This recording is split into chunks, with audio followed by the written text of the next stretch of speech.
오늘 본문은 앞선 비유들과 같이 이스라엘의 종교 지도자들을 염두에 둔 비유 이야기입니다. 2절이 이제 일종의 서론이라면 3절부터 13절까지는 이제 본론, 14절은 결론으로 진행됩니다. 예수님이 이렇게 비유 이야기를 시작을 하십니다. 천국은 마치 자기 아들을 위하여 혼인잔치를 베푼 어떤 임금과 같다라고 시작을 하십니다. 여기서 자기 아들은 잘 아시는 대로 예수님을, 혼인잔치는 마지막 때의 하나님 나라의 구원잔치를, 어떤 임금은 하나님을 가리키는 표현들입니다. 그렇다면 이 비유 이야기의 핵심은 하나님께서 어떻게 하나님 나라의 구원을 이루어 가시는지, 특히 종교 지도자들로 대표되는 이스라엘은 하나님의 이 구원 이야기에서 어떤 위치를 지니게 되는지, 어떤 과정을 거치게 되는지의 내용들일 겁니다. 3절부터 자기 아들을 위하여 혼인잔치를 베푼 어떤 임금이 이제 종들을 보내게 되는데, 이 종들에 대한 반응을 따라 비유 이야기가 시작됩니다. 3절을 보면 어떤 임금이 종들을 보내어 그 청한 사람들을 혼인잔치에 오라 하였다고 합니다. 여기서 임금이 보내는 종들은 이스라엘을 위해 하나님께서 보내신 선지자들을 가리킵니다. 그런데 아직 비유 이야기가 구체적으로 진행되지 않았음에도 불구하고 내용이 가히 충격적입니다. 고대에서 임금의 뜻은 들어도 되고 듣지 않아도 되는 선택사항이 아닙니다. 반드시 들어야 하는 겁니다. 그런데 어떤 임금이 종들을 보내어 자기 아들을 위한 혼인잔치에 사람들을 초청을 했는데 오기를 싫어하였다고 합니다. 있을 수 없는 일인 겁니다. 그런데 4절을 보니 임금의 모습도 사실 이해가 가지는 않습니다. 임금인데 자신의 뜻을 거부한 자들에게 재차 초청을 합니다. 어떻게 보면 부탁의 뉘앙스처럼 보입니다.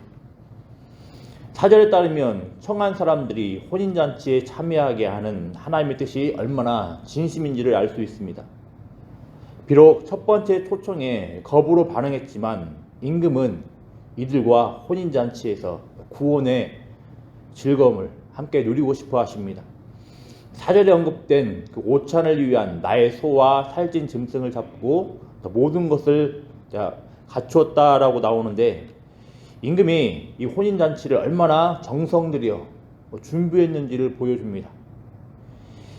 이게 하나님의 백성 이스라엘을 향한 하나님의 마음입니다. 동시에 교회를 위한 하나님의 마음인 겁니다. 그렇지만 이번에도 충격적인 내용이 이어집니다. 5절에 따르면 어떤 임금의 청함을 받은 이스라엘이 돌아보지도 않고 한 사람은 자기 밭으로, 한 사람은 자기 사바로 갔다고 합니다.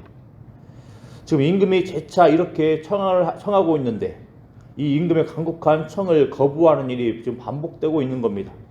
그런데 이번에는 이유가 좀 더 구체적으로 나옵니다. 이들은 자기들의 일에 더 관심을 쏟습니다. 하나님의 구원이라는 초청 앞에 이들은 각각 자기들의 일, 특히 경제적인 일을 하는데, 이는 얼마나 이들이 영적으로 무지한지를 잘 알려줍니다. 하나님 나라의 구원과 비견될 만한 가치 있는 일은 없는 겁니다.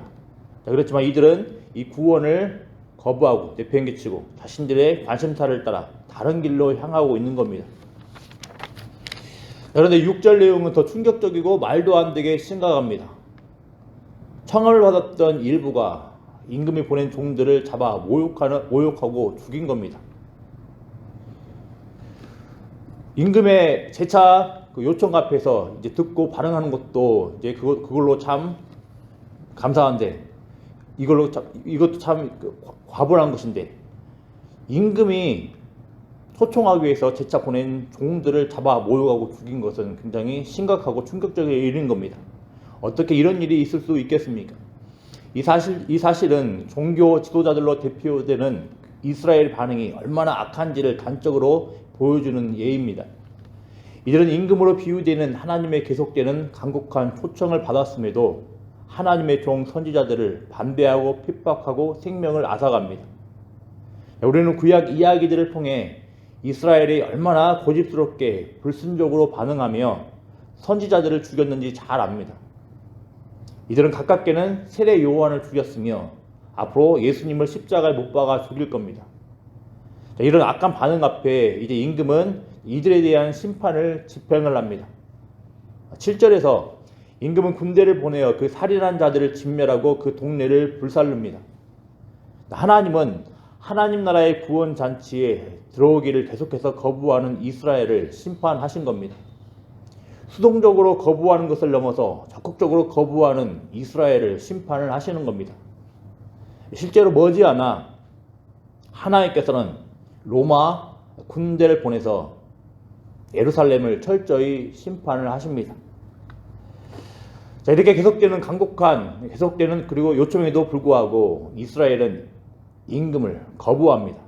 그렇지만 이런 거부에도 불구하고 임금은 자신의 아들을 위한 혼인잔치는 계속해서 진행해 나아갔습니다. 하나님께서는 하나님 나라의 구원잔치를 계속해서 이루어 나가시는 겁니다.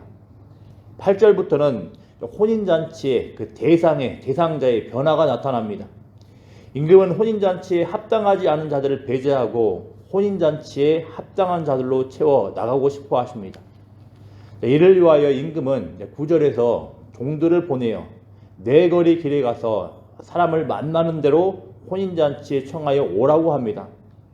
여기서 네거리 길은 다른 성읍들에 사람들이 많이 왕래하는 길을 가리킬 겁니다. 또 혼인잔치의 초청 대상에는 이제 더 이상 제한되지 않고 만나는 사람마다 다 들어가게 되는 겁니다. 9절의 이 내용은 하나님 나라의 구원 초청이 이제 더 이상 이스라엘에게만 국한되지 않고 모든 열방 사람들에게 확대됨을 보여주는 겁니다.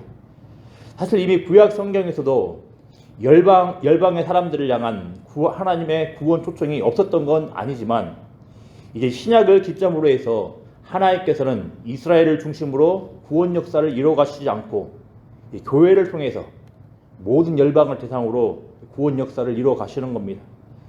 이제 10절에서는 이 임금의 명을 따라 종들이 길에 나가 악한 자나 선한 자나 만나는 대로 모두 데려왔다고 합니다. 그리고 혼인잔치에 손님들이 가득했다고 합니다. 여기서 언급되는 종들은 앞으로 교회를 뜻할 겁니다. 교회의 복음 전하는 자들 뜻할 겁니다. 이제 교회의 복음 전파로 인해서 악한 자나 선한 자나 하나님 나라의 구원잔치에 들어갈 수 있는 기회를 받은 겁니다. 자, 그런데 11절부터 13절을 보면 이 나라의 구원잔치에 참여하도록 초청받은 모든 사람들이 모두 구원의 최종적인 잔치에 참여할 수 있는 건 아니라고 합니다. 하나님 나라의 구원을 위한 초청이 좋아 보여서 어찌됐든 악한 자나 선한 자나 다 응하기는 했는데 이 표면적으로 이 초청에 응하는 것 자체가 구원잔치에 자동으로 참여함을 담보하지는 않는다라는 겁니다. 11절을 보면 임금이 예복을 입지 않은 한 사람을 보았다고 합니다. 예복은 혼인잔치에 합당한 옷을 가리킵니다. 마찬가지로 하나님의 구원잔치와 관련해서 예복은 구원받은 그 자에 어울리는 구원의 혼인잔치에 어울리는 어떤 자격, 특성을 가리킬 겁니다. 그런데 임금이 보기에 예복을 입지 않은 자가 혼인잔치에 좀 있었다라는 겁니다. 즉 구원에 어울리지 않는 자가 있었다라는 겁니다. 임금은 이런 자를 보고서 곧 임금은 예복을 입지 않고 어찌하여 혼인잔치 자리에 있는지 추궁을 합니다. 그리고 아무 말도 못하는 예복 입지 않은 자를 임금은 사람들에게 말하여서 손발을 묶어 바깥 어두운 데에 던지라고 하십니다. 그러면 예복을 입지 않은 자, 구원에 합당하지 않은 자는 어떤 자이겠습니까? 회개하지 않고 회개에 합당한 열매를 맺지 않는 자를 말합니다. 다른 말로 이야기를 하면 의의 열매입니다. 마태복음에서는 하나님의 나라는 회개와 함께 임한다고 합니다. 또 동시에 회개하여 하나님 나라에 들어갔다면 반드시 합당한 열매가 있기 마련이라고 합니다. 사실은 행위 구원을 이야기하는 게 아닙니다. 어떤 사람이 구원받았다면 반드시 그 사람은 회개를 하기 마련인데 회개를 했다면 당연히 하나님 나라를 향하는 그 가치에 따라서 열매가 맺힌다라는 겁니다. 이 사실은 교회를 통하여 복음이 전파되고 또 복음 전파로 인해 외면적으로, 표면적으로 하나님 나라의 구원 잔치에 들어가게 된 사람들이 많이 나타날 텐데, 마지막 심판 때에는 교회 안에는 들어와 있으나 구원에 합당하지 않은 자들이 영원한 심판의 자리로 내던질 수 있다는 것을 의미하는 겁니다. 이상과 같은 비유 이야기를 통해서 우리는 이 두 가지 정도로 간략하게 정리를 해보겠습니다. 첫 번째로는 신실하시고 자비로우신, 동시에 공의로우신 하나님을 기억하라는 겁니다. 오늘 본문에서처럼 하나님께서는 완악하게 그지없는 언약 백성 이스라엘에게 신실하시고 자비로우셨습니다. 끊임없이 돌이키라는 하나님의 말씀을 거부하고 선지자들을 죽였음에도 하나님께서는 계속해서 하나님 나라의 구원 초청장을 계속해서 보내십니다. 그렇지만 하나님의 언약 백성이었던 이스라엘은 계속해서 거부를 합니다. 오해하지 마십시오. 이스라엘 백성들 가운데에서 반응자가 없었다라는 것이 아닙니다. 분명히 그 일부는 반응을 했습니다. 또 장차 하나님의 택한 일부 이스라엘 백성들이 돌아온다라는 말씀을 무시해서도 아닙니다. 다만 하나님의 구원 역사의 이야기에서 이스라엘 백성들은 하나님의 구원 초청, 특히 예수를 거부했음을 뜻하는 겁니다. 이 말은 하나님 나라의 구원 잔치에 들어가지 못한 것은 전적으로 하나님의 책임이 아니라는 겁니다. 하나님의 구원 초청에 반응하지 않은 자들의 책임이라는 겁니다. 따라서 우리는 이 사실들을 무겁게 받아들이며 우리는 무작정 하나님의 구원 초청을 위한 기회가 주어지지 않는다라는 것을 기억을 하고 복음을 전하는 데 힘써야 하겠습니다. 우리 가족이 되었든 지인들이 되었든 친구들이 되었든 복음을 전하는 데 힘써야 되겠습니다. 하나님의 구원 초청의 기회는 무작정 주어지지 않습니다. 그리고 훗날 하나님의 공의의 심판 앞에서 우리는 반드시 책임을 져야 된다는 겁니다. 분명히 하나님께서는 신실하시고 자비로우셔서 우리에게 끊임없이 사랑을 베푸시고 우리에게 구원의 초청을 계속해서 내미시지만 끝끝내 거부하는 자는 하나님의 공의로운 성품에 따라서 공의로운 책임을 면치 못한다는 겁니다. 이 사실들을 기억을 하면서 우리는 우리에게 주어진 복음을 때가 있는 대로 기꺼이 복음을 전해야 되겠습니다. 두 번째로는 교회에도 방심의 여지가 없음을 기억해야 한다는 겁니다. 교회도 장차 하나님의 마지막 심판 앞에 서게 될 겁니다. 이때 교회의 모든 구성원이 심판 앞에서 자동으로 구원을 주장할 수는 없을 겁니다. 주장할 수 없는 이유가 있는데 그것이 무엇이겠습니까?